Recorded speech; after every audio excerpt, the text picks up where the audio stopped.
Este vídeo é um oferecimento da Amazon, onde você encontrará todos os livros ambientados no universo das crônicas, bem como os mais incríveis produtos relacionados às crônicas, a Game of Thrones e a House of the Dragon, sempre com os melhores preços. Para conferir, basta clicar nos primeiros links na descrição abaixo. Comprando através deles, você estará me ajudando a produzir diariamente e tornando o MGF cada vez mais forte.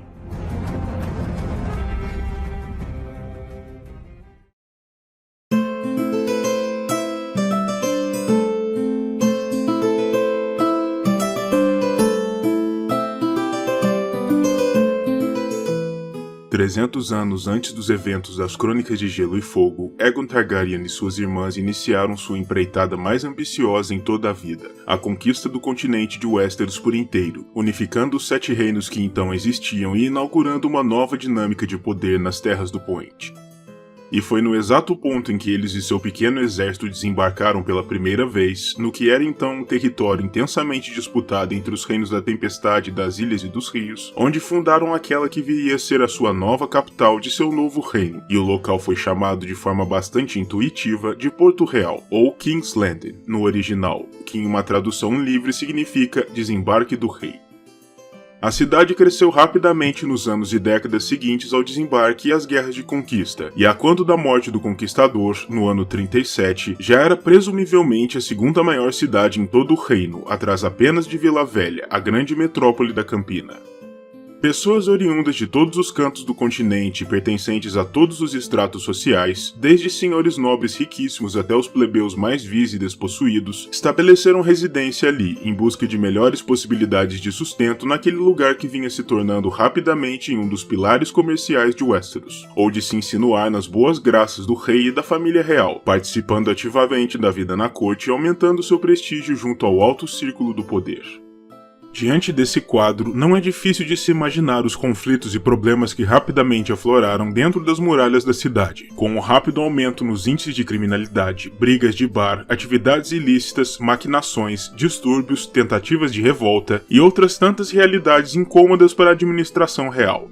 Claramente, algo precisava ser feito, e nos idos do reinado de Maegor I, o Cruel, um rei particularmente conhecido por seu punho de aço, com o qual mantinha o controle por sobre seu reino, foi fundada uma nova instituição, criada com o objetivo principal de patrulhar as ruas e manter a lei e a ordem dentro da cidade, protegendo a coletividade de Porto Real da mesma maneira como a Guarda Real, fundada ainda nos tempos de Aegon, protegia a família real em particular. E foi dessa forma que a guarda da cidade de Porto Real, a mais famosa de sua categoria nos reinos, passou a existir, embora não saibamos exatamente o ano preciso de sua fundação. No início de sua história, a guarda trabalhou intensamente lado a lado com o Cruel, suprimindo toda e qualquer dissidência e punindo com rigor excessivo qualquer um que desse o menor sinal de resistência contra as leis de Maegor. E por isso mesmo, assim que houve uma mudança no poder, com a morte do Cruel e a ascensão de Jaehaerys I ao trono, um dos primeiros atos do novo monarca foi justamente o de ordenar a prisão do comandante da guarda de então, por conta de seu envolvimento nos crimes de Maegor contra seu povo.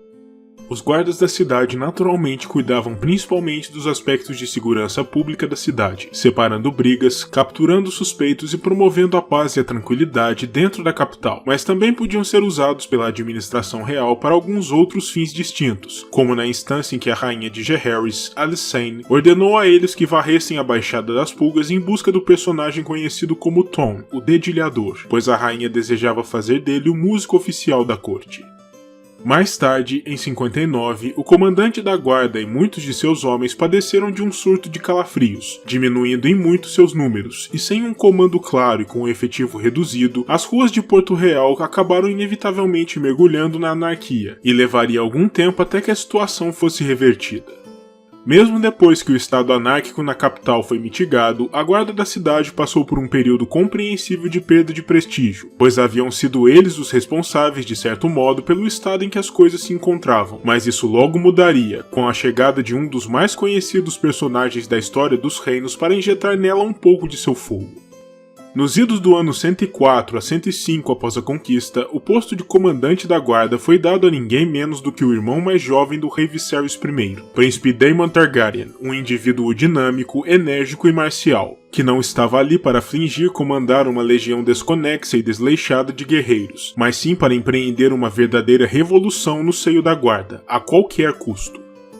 Daemon treinou seus soldados para torná-los em verdadeiras máquinas impositoras da lei, e tratou também de padronizar seus equipamentos, entre uniformes, cotas de malha e armaduras, introduzindo as famosas vestes negras que se tornariam a marca da guarda. Além disso, Daemon introduziu também as icônicas capas de cor dourada que os homens da guarda usariam dali em diante, rendendo a eles a alcunha pela qual viriam a ser mais conhecidos desde então, os mantos dourados, em contraponto aos homens da guarda real, que já eram desde o início conhecidos como os mantos brancos, de onde provavelmente Daemon tirou sua inspiração. O príncipe também padronizou as armas da guarda, introduzindo espadas curtas e largas, mais adequadas aos tipos de combates de ambientes estreitos que tendiam a acontecer dentro da cidade, além de porretes de madeira endurecida, versões não letais das espadas, usados tão somente para manter a ordem entre multidões e para dissuadir atividades subversivas. Durante o período de comando de Daemon, a guarda da cidade atingiu a marca de 2.000 homens, tornando-a em uma força formidável por si mesma. O período de comando de Daemon foi um dos mais prolíficos em todos os tempos, durante o qual a guarda passou a ser temida e admirada, e nunca antes a capital experimentara um período de tanta paz, mas não demorou até que o príncipe abandonasse o posto, para perseguir ambições pessoais maiores, permitindo que seus futuros inimigos tomassem o controle da instituição. Por isso, no início da Dança dos Dragões, em 129, a guarda se encontrava firmemente sob o comando da facção verde, respondendo quase diretamente à rainha viúva Alicent Hightower, ao menos no que dizia respeito aos oficiais de alta patente. Os recrutas, por outro lado, apoiavam firmemente seu antigo comandante Daemon, que era um dos líderes da facção negra, e com essa desavença sobre qual lado deveriam apoiar, era apenas natural que a guarda acabasse por se fragmentar em si mesma.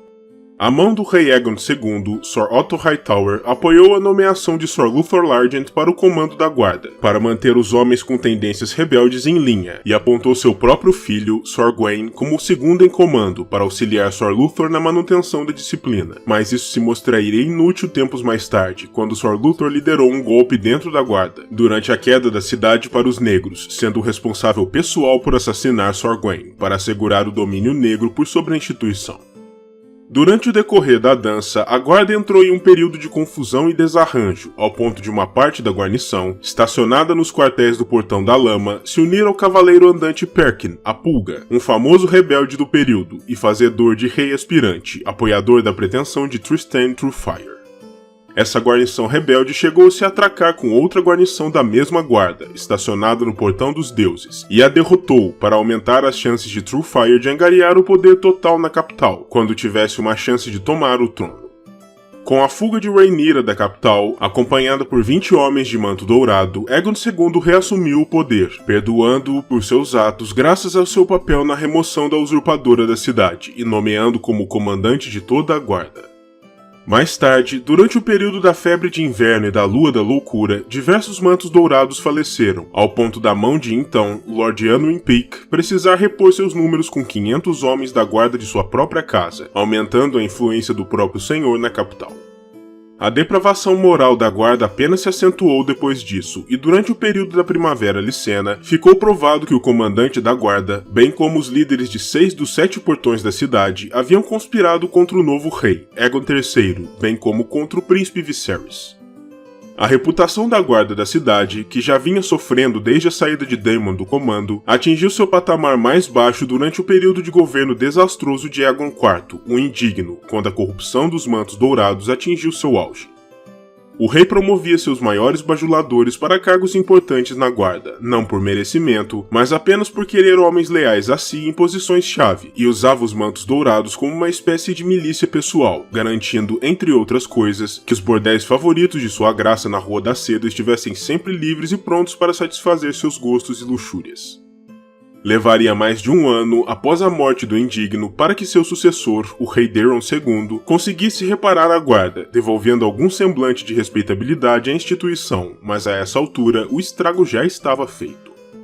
Com a queda da dinastia Targaryen e a ascensão dos Baratheon como a nova casa real, a instituição da guarda da cidade foi mantida e, de certo modo, até fortalecida, uma vez que uma mudança de administração real sempre significava problemas, e o novo rei, Robert I, precisaria de fortes apoios na manutenção de seu poder. Com a morte de Manly Stokeworth, a guarda da cidade passou a ser comandada por Janos Slynt, um plebeu corrupto e sem escrúpulos, que tornou a instituição ainda mais apodrecida por dentro do que já vinha sendo. Ele ficou conhecido por tomar suborno em todas as oportunidades possíveis para ascender socialmente, vendendo também posições de poder na guarda e promoções para seus subordinados, sempre àquele que pudesse pagar mais. Nos idos do ano 298 após a conquista, durante o início dos eventos das crônicas, a guarda da cidade se encontrava tão corrompida que pelo menos metade dos oficiais da mesma pagavam subornos diretamente a Janos, na forma de parte de seus salários regulares. Lord Jon Arryn, a competente mão de Robert Baratheon, descobriu tal esquema e encontrou dois homens de dentro da guarda dispostos a virem adiante para testemunharem na corte contra as práticas de Janos, mas ambos acabaram falecendo em circunstâncias misteriosas antes de terem a chance de darem seus testemunhos, o que apenas aumentou ainda mais as suspeitas de Lord Arryn. O rei, por sua vez, reconhecia a corrupção profunda de Janos e de seu comando, mas ficou conhecido por dizer que preferia um corrupto conhecido do que um desconhecido, permitindo que o homem mantivesse sua posição.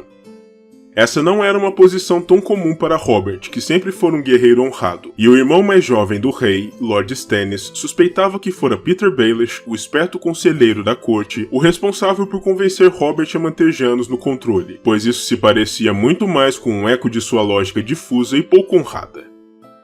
Nos dias atuais, ainda sob Slynt, a guarda da cidade é considerada uma das instituições mais corruptas e apodrecidas nos reinos. Os pobres e humildes a temem grandemente, pois os guardas não se furtam de aplicar punições duras e até mesmo cruéis aos crimes mais banais, como pequenos furtos e brigas de rua, enquanto os ricos os veem basicamente como arrivistas aproveitadores e não temem de todo conduzir seus negócios ilícitos, sabendo bem que, desde que subornem as pessoas certas, os guardas nada farão para coibi-los.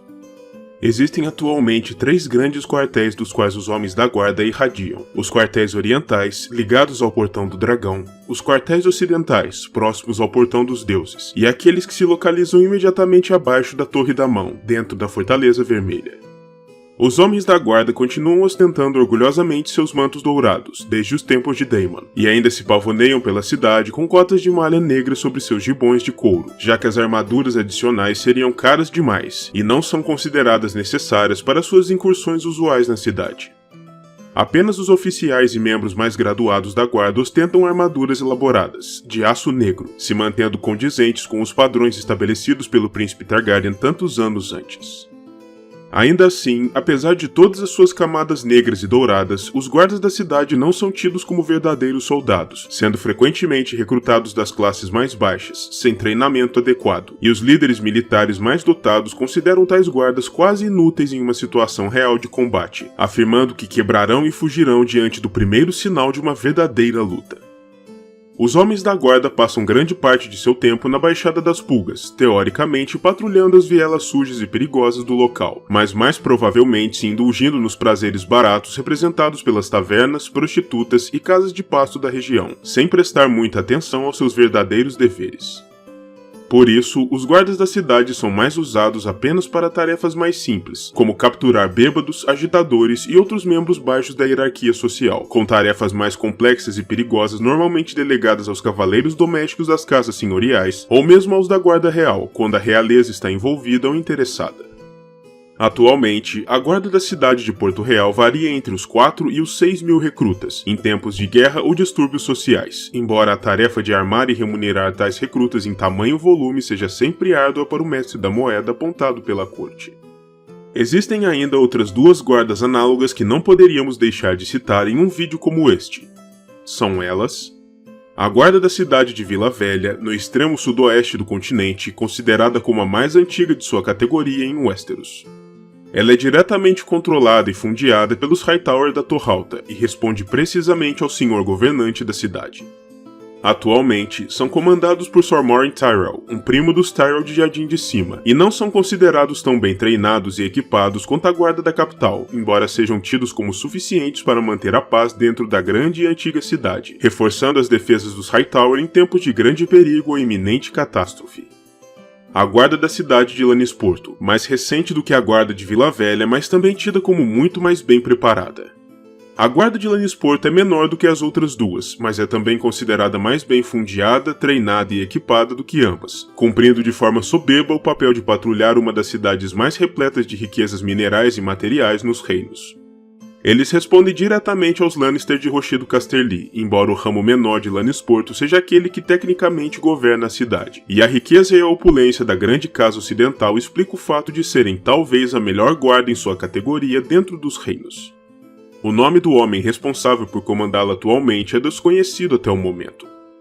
Vale apontar que existem ainda outros grupos de guardas e vigias que patrulham certos perímetros urbanos nos reinos, como é o caso dos homens que portam tridentes prateados e cuidam da segurança das ruas de Porto Branco, no norte, e respondem diretamente à Casa Manderly, mas como tais outras pequenas guardas não possuem informações específicas a seu respeito, deixo para citá-las apenas de passagem.